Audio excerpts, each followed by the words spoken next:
या कुक्षि विवरे कृत्वा स्वयं रक्षति सर्वतः। नमामि जननीं देवीं परां प्रकृतिरूपिणीं। कृच्छ्रेण महता देव्या धारितोऽहं यथोदरे। तत्प्रसादात् जगद्दृष्टं मातुर्नित्यं नमोऽस्तु ते। पृथिव्या यानि तीर्थानि सागरादीनि सर्वतः वसन्ति यत्र तां नौमि मातरं भूतिहेतवे। మాతృదేవో భవ పితృదేవో భవ. ఇప్పుడు మనము ఆగస్టు నెల 2026 సంవత్సరంలో గోచార ఫలితాలు ద్వాదశ రాశి వారికి ఎట్లా ఉన్నాయి అనే విషయాన్ని మనం సశాస్త్రీయంగా తెలుసుకుందాము. శాస్త్రం కాకుండా ఒక్క మాట కూడా ఉండదండి. మిమ్మల్ని ఆనందపరచడం కోసం ఏవో లేనిపోయి మీకు లక్షలు వస్తాయి, కోట్లు వస్తాయి, నువ్వు కోటీశ్వరుడు అయిపోతావు, పిల్లకి పెళ్లి అయిపోతుంది, నీ వెనకాల 5 అమ్మాయిలు పడుతున్నారు, ఇలాంటివి ఏమీ ఉండవండి.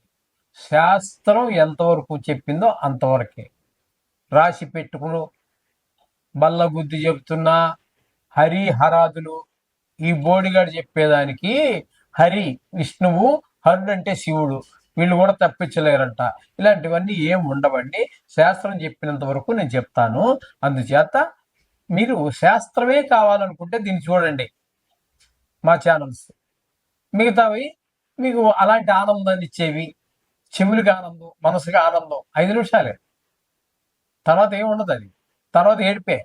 ఎందుకంటే మీరు దానికోసం ఎదురు చూసి డిసప్పాయింట్ అయిపోతాం, నిరాశ చెందుతాం, తర్వాత అంత దానివల్ల ప్రయోజనం. కాబట్టి శాస్త్రం కావాలంటే మాత్రం ఇప్పుడు మన ఛానల్ ఏ ఛానల్లో మీరు చూస్తున్నారో దీన్ని సబ్స్క్రైబ్ చేసుకోండి. మీరు యథార్థాన్ని తెలుసుకోండి చాలు. వృశ్చిక రాశి వారికి ఆగస్టు నెల 2026 సంవత్సరం గోచార ఫలితాలు ఏ విధంగా ఉంటాయో సశాస్త్రీయంగా తెలుసుకునే ప్రయత్నం చేద్దాము. ఇందులో అతిశయోక్తులు కానీ మిమ్మల్ని భయభ్రాంతులు చేసేయడానికి లేనిపోని చెప్పడం భయం చేసి ఇవి జపాలు పెట్టాలి అనే ఉద్దేశం కానీ, లేకపోతే కోట్లు వస్తాయని చెప్పేసి మిమ్మల్ని ఏదో ఇంప్రెస్ చేయడానికి, సంతోష పెట్టడానికి చెప్పే మాటలు కానీ ఏమీ ఉండవు. శాస్త్రం ఎంతవరకు చెప్పిందో అంతవరకు మాత్రమే చెప్పడం జరుగుతుంది. మీకు శాస్త్రమే కావాలంటే మా ఛానల్ మీరు సబ్స్క్రైబ్ చేసుకోండి, చూసుకోండి. కాదు మాకు చాలా ఆనందంగా చెవులకి వీణులు విందుగా ఉండే మాటలు కావాలంటారా మీ ఇష్టం. మీ అవకాశానికి మొదలు పెట్టేస్తున్నాం. అవి అట్లా చెప్పేవాళ్ళు కూడా చాలా మంది ఉన్నాము. అంటే నేను కాదనుకోండి, ఉన్నాం కాబట్టి అది ఆ విధంగా మీరు చేసుకోవచ్చు. ఇక్కడ వృశ్చిక రాశి వారికి చతుర్థ స్థానంలో రాహుగ్రహ సంచారం జరుగుతోందండి. రాహుగ్రహ సంచారం చతుర్థ స్థానంలో శుభ ఫలితములు ఇవ్వజాలదు. దీన్ని సుఖస్థానము అంటాము. కాబట్టి ఇక్కడ మాతృస్థానము అంటాము, విద్యాస్థానం అంటాం, భూమి స్థానం అంటే, గృహస్థానం అంటాం, వాహన స్థానం అంటాం. మన స్వభావం ఈ 4టిని కూడా ఖచ్చితంగా పాడు చేస్తుంది రాహుగ్రహము. మీకు సుఖాలు అన్నీ తగ్గుతాయి. భూమి విషయాల్లో, గృహ విషయాల్లో ముందు అమ్మాలన్నా అమ్మలేరు, కొనాలన్నా కొనలేరు. తల్లిగారి విషయంలో కొంచెం ఆరోగ్యంలో అటు ఇటు అవ్వచ్చు.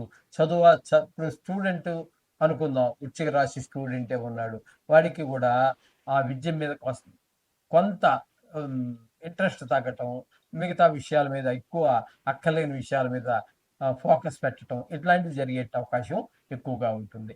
5వ స్థానంలో శని భగవాన్ యొక్క సంచారం జరుగుతోంది. 8వ స్థానంలో శని భగవాన్ సంచారం సంతానం మీద ఎక్కువ దుష్ప్రభావం చూపిస్తుంది. వారికి చదువు మీద శ్రద్ధ తగ్గటము, అక్కర్లేని విషయాల మీద దృష్టి ఎక్కువ పెట్టడం, ఇవన్నీ జరుగుతూ ఉంటాయి. ఈ విధంగా శని భగవాన్ యొక్క ఫలితాలు ఉంటాయి. ఇక 7వ స్థానంలో కుజుని యొక్క సంచారం 2 రోజుల పాటు జరుగుతోంది. ఇది భార్యాభర్తల మధ్యన కొంత ఇబ్బందికరమైన పరిస్థితులుగా గొడవలు పడడానికి అవకాశం ఉంటుంది. తదుపరి 8వ స్థానంలో ప్రవేశించి 29 రోజుల పాటు ఆయన సంచారం చేస్తూ ఉన్నారు. అక్కడ 8వ స్థానంలో కుజుని యొక్క సంచారం వల్ల దాంతో పాటుగా బుధుడు కూడా ఒక 5 రోజులు ఉన్నారు. ఆ బుధుడు 8వ స్థానంలో ఉండటం మంచిది.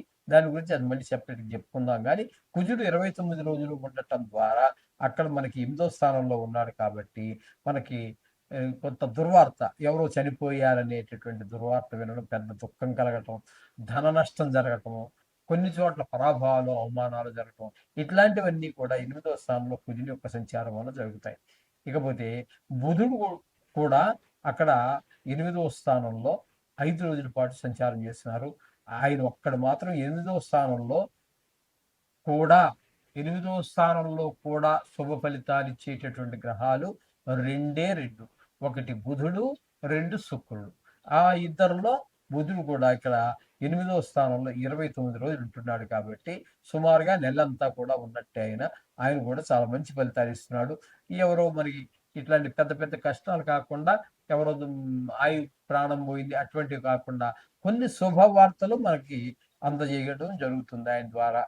అలాగే ధన లాభం వచ్చేటువంటి అవకాశం ఉంటుంది. కొన్ని చోట్ల మనకి మంచి పేరు ప్రఖ్యాతులు వస్తాయి. ఇట్లా చేస్తాడు బుధ భగవానుడు 8వ స్థానంలో ఉండి.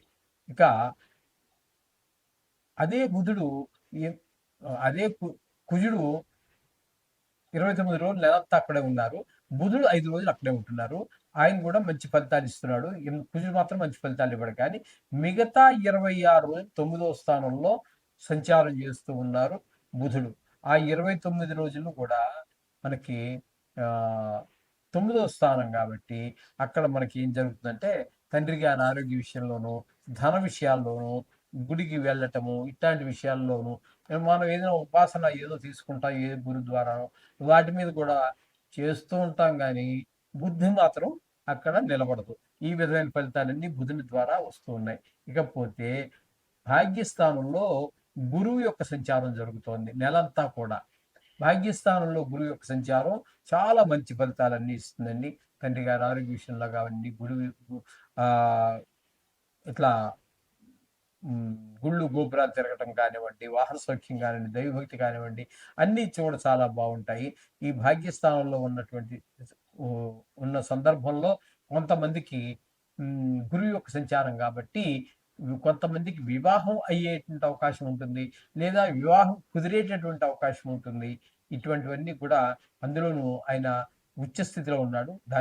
దాని ప్రభావం ఏమి కాదు. కానీ ఈ వృశ్చిక రాశి వారికి భాగ్యస్థానంలో ఉన్న కారణంగా చాలా శుభ ఫలితాలు, ఏదో ఒక భాగ్యం కలిగించేటటువంటి అవకాశాన్ని గురువు ప్రసాదిస్తాడు. అందులో సందేహమే లేదు. ఇకపోతే రవి యొక్క సంచారం తీసుకున్నట్టయితే భాగ్యస్థానంలో 17వ తారీఖు వరకు ఉంటారు. అక్కడ మనం అనుకున్నట్టుగానే తండ్రి గారి ఆరోగ్య విషయంలో, ధనధాన్యాల విషయంలో కొంచెం ఇందాక మనం గురువు చాలా మంచి చేస్తాడని చెప్పుకున్నాం కదా, తద్భిన్నమైనటువంటి ఫలితాన్ని 17 రోజులు ఆయన అందిస్తున్నాడు. తదుపరి 14 రోజులు ఆయన దశమ స్థానంలో 14 రోజులు ఉంటారు. ఈ 14 రోజులు మాత్రం రవి అనుకూలమైన ఫలితాలు ఇస్తాడు. ఇక్కడ ఏంటంటే ఉద్యోగార్థులకి ఉద్యోగము, అది ప్రైవేట్ జాబ్ కావచ్చు, వాడు చదువుకున్న చదువుని బట్టి కావచ్చు, లేకపోతే వాడి క్వాలిఫికేషన్ బట్టి కావచ్చు, వాడి టాలెంట్ బట్టి కావచ్చు, ఏదో మొత్తం మీద ఒక పని అంటూ ఏ పని లేకుండా తిరిగేవాడికి ఒక పని దొరకచ్చు, లేదా ఏదో పని చిన్నదో పెద్దో చేసుకుంటున్న వాడికి కొంచెం ఒక మెట్టు పెద్ద ఉద్యోగం కూడా వచ్చే అవకాశం మనకి దశమ స్థానంలో రవిగ్రహ సంచారం వల్ల 14 రోజుల్లో, అంటే 18వ తారీఖు నుంచి నెలాఖరు వరకు అది రవి వల్ల కలుగుతుంది. ఇక శుక్రుని యొక్క కేతు సంచారం తీసుకుందాం. కేతు సంచారం మీరు తీసుకున్నట్టయితే దశమ స్థానంలో కేతుగ్రహ సంచారం చేస్తున్నటువంటి వృత్తి, వ్యాపారం కావచ్చు, ప్రభుత్వ ఉద్యోగం కావచ్చు, ఏదైనా కావచ్చు, దాంట్లో ఇబ్బందులు కలగజేస్తాడు. అనేక ఆటంకాలు, ఇష్టం లేని దగ్గరికి గవర్నమెంట్ ఉద్యోగమే అనుకుందాం, ఆయనకి ఇష్టం లేనటువంటి జాగాకి ప్రదేశానికి ట్రాన్స్ఫర్ అవ్వటం, ఇట్లాంటి ఏదో ఒక ఆటంకం, కొంతమంది డిస్మిస్ అవ్వడం, కొంతమంది సస్పెండ్ అవ్వడం, ఇట్లాంటివి ఏమైనా కావచ్చు.